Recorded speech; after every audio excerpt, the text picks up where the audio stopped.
delighted you decided to join us for this training series to better help you, as parents, understand augmentative and alternative communication, otherwise known as AAC. Specifically in this training, the second in the series, we're going to take a deep dive in using communication boards for activities of daily living. Let's get started. I'm Ann Kohlmeyer, and with me is Christy Belter. We are both speech-language pathologists by training and concentrate our efforts in the area of AAC and assistive technology. I work for St. Luke's Health System in Children's Rehab, and Christy works for the West Ada School District. We both provide consultative services to colleagues in our systems, as well as direct services to children. We provide trainings in AAC that are available in person, as well as recorded as webinars on the Idaho Training Clearinghouse. We are delighted you have decided to join us in this learning adventure. Two main goals for this training. First, we would like to take a deep dive in learning how to model AAC. We want you, as parents, to feel completely comfortable modeling communication on your child's device. Not only are we going to address how to model, we'll also discuss what vocabulary to target when you are modeling communication. Finally, we'll also talk about when you should model AAC with your child. Let's get started. Research has shown the most impactful way to teach AAC to children is through aided language stimulation, aka modeling. A study in 2009 followed children who participated in 3 structured activities: art, food preparation and snack, and story time in a classroom setting. The communication partners used aided language stimulation or modeling 70% of the time during each structured activity. They targeted 24 vocabulary words during those activities. Researchers found that after 3 weeks of aided language stimulation, children were able to use 24 targeted vocabulary words independently. Think about that. In just 3 weeks of doing a simple modeling approach, consistently and routinely, was enough to change children's behavior. So how do we do aided language stimulation? Well, we identify vocabulary we want to target. We simply point to the picture and say it out loud. We wait for the child to initiate by also pointing to that picture, and then we start over again. At this point, we are not asking questions, and we are often not directing, simply commenting, interpreting communicative intent of this child during the activity. We will share some ideas of children using this approach. Remember that to identify vocabulary to model, we often sabotage creating opportunities in the environment. We often make predictions and interpret communicative intent. With the first step, identifying vocabulary. On this first communication board that we're looking at, you'll notice we have a few green pictures that represent some common needs and orange pictures that represent nouns. Often, when just beginning with AAC, a child might start with a simple board like this. It provides a quick way for a child to communicate some basic needs and tell you their favorites. The moment that a child realizes that they're able to point to a picture and that an adult understands that behavior means they get their most favorite item is magical. That's when a child recognizes the power of communication. However, once a child realizes this, you don't want to stay very long at this stage. Only having these few words available can be quite limiting. Once a child understands that they can communicate with symbols, You'll then want to start targeting core vocabulary. These are the words that apply across activities, settings, and environments. In a nutshell, 78% of the words we all use daily are drawn from a core of fewer than 400 words. Think about that. 75% of what we say every day is core vocabulary. These are the words that are primarily composed of pronouns, verbs, prepositions, and descriptors. They are not nouns. These words extend the conversation and allow a child to comment, question, protest, and negate all those great pragmatic functions. Some of you may have heard or had experience with using PECS. PECS stands for Picture Exchange Communication System and provides a specific technique for learning and using symbols. Both of us have worked with children with PECS books, which are full of nouns and focus on requesting preferred items.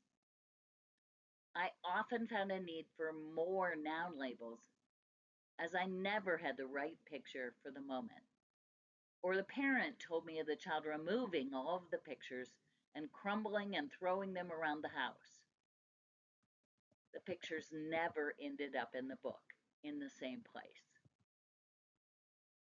Core vocabulary became much easier to use because I could use these words no matter what the activity with any partner.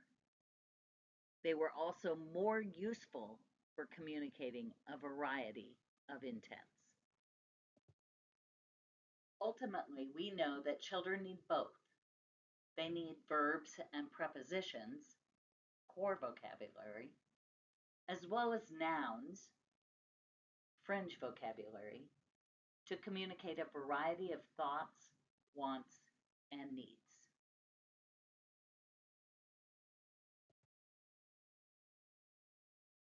This video is of a 2-year-old with typical language development. Watch and listen for the core vocabulary words and a few words that he's using that are nouns or fringe words. This 2-year-old is explaining to his family how to play a made-up card game. After you listen to this video, jot down some core words you hear and the nouns you hear. Remember, core words consist of prepositions, verbs, pronouns, and adjectives. Yeah. Just one? Yeah. Just one? Two? No. One. One. Two? No, one. Choose, Nana. Okay, you turn two. I turn two. Sure. I got one. Two. Oh, I got a match. Good job. 2 ones. I got a match. You get to go with Pop. You win. Does Grandma get to go with Wait, Papa I now? didn't get to play. Yeah. I didn't get to play. What? I didn't get to go. Okay, you go. What do I do? Turn two cards over. 1, 8. turn down. 4. Okay, good job. Thanks. How about me? Do I get to turn my cards over? Yeah. Both of them? Yep. I have a 10 and a 2. Okay, you turn down and over. I can turn this one over. That's a 10. Matches Okay. your mom. We got a match. Yay! What do we do now? Nana and I have a match. No. Or Grandma. No. Mommy and I have a match. No, that is Nana. You're right. Oh, no, Mommy, you're right. Oh, no. That That matches. purples are match. This one does not, does it? It's a 9. But they're purple. I bet you found that most of his utterances were made up of core vocabulary. While this is a speaking child, it is important because when implementing AAC, we want to mirror normal language development. So the same words this child is using are the same words you're going to focus on with your child using their AAC system. You can communicate a lot using core. Yeah. Just one? Yeah. here are some statistics to think about when modeling. So, how many words does a typical developing child from an average working class family hear per hour? 1,251. How many words does a typically developing child from an average working class family hear per year? 6 million. And how many symbols does a child with a disability see other people use to communicate in 1 year? Often 0. Let's change that. When modeling with your child, it's important to model what you think your child intends to say, not just what you want them to do or what you are thinking yourself. If your child is playing with cars, then you would model core words like go or stop, touching those respective picture symbols as you say them. If you said, uh-oh, it fell down, and touched the symbol of down, at the same time, you would be modeling in the moment and mirroring the action. When the child makes the car go, and you touch the symbol go and say go, you are demonstrating aided language modeling. To help your child communicate intent, you might touch the symbol more when he reaches for another goldfish cracker, or touch and say want when he pushes your body toward the sink for a drink. When getting dressed or undressed, you might model on or off as you take the clothes on or off. I am sure there are multiple opportunities a day for you to integrate the use of AAC symbols to communicate meaning. Starting small with one step is a good way to start. Pick one activity that is already in your routine where you might add symbols to model. Pause the video for a minute and think about one activity that you could do this with. Now that you have an activity in mind, think of the words you say during that activity. Let's take bath time as an example. What are some core words you could focus on during bath time? Think for a moment and write them down. You might need to pause here. You will need symbols along with those words. Maybe you already have core symbols available, but if not, you can find symbols either through the Idaho Assistive Technology Project Lending Library, your child's private or school SLP. Symbols are just representing a word and can be 2 or 3D in nature. Sign language is a good representation of a symbol. But it's also nice to have visual symbols that don't disappear after you have said the word. Open symbols are open licensed communication symbols that anyone can have. Other popular symbol sources are Lessonpix and Boardmaker. Once you have a set of symbols, you will apply them to the action of your child. For example, symbols that would be helpful in the home would include more, all done, in, on, out, off. I could say and touch the symbol as I put things into the bathwater, his or her toys, water, and even in your child in this way. I'm recognizing the action that is happening, applying a word that your child can imitate. Pause and wait, and maybe your child will touch in so you can take him or her out and then put him back in. If your child touches one of the other symbols like off, then you might want to take something off, honoring their response and encouraging them to communicate more. In this way, you are teaching and encouraging AAC language use. Good work. Parent wants their child to communicate communicate with them and improve. Most parents remain hopeful that their child will talk. The use of AAC symbols will not be a barrier to that goal.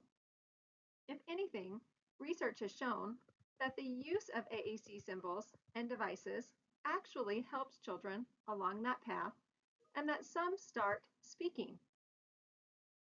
Modeling use of symbols helps your child understand and use words that everyone interacting with your child can understand. And most importantly, your child learns to use symbols everywhere, not just during speech therapy with the school SLP or private SLP. You will help your child engage with you if you talk their language. Some of the other benefits of having a visual communication system is that it stays available even after you are done speaking. That often helps children who have slower processing catch up. We as communication partners can repeat more easily and slow down the pace as well. These are good communication habits for our children with complex communication needs. The children who are successful have families who are using symbols everywhere in the house, in the car, and the community.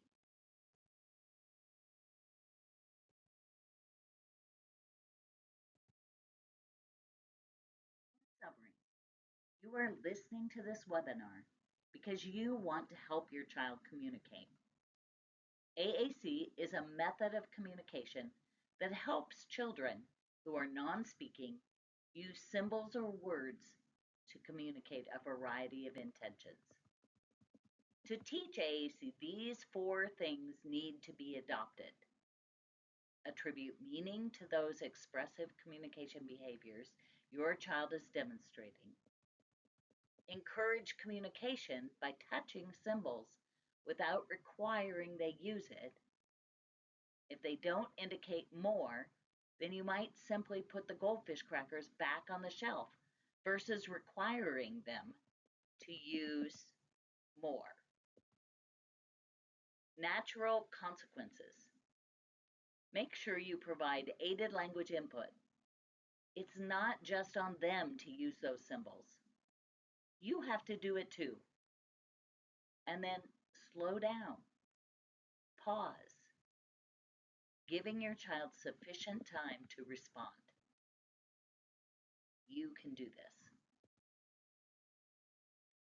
Thanks so much for watching the second video in our training series on augmentative and alternative communication for parents. We encourage you to check out our next video in the series, AAC for Parents 103, Shared Reading for Children with Complex Communication Needs.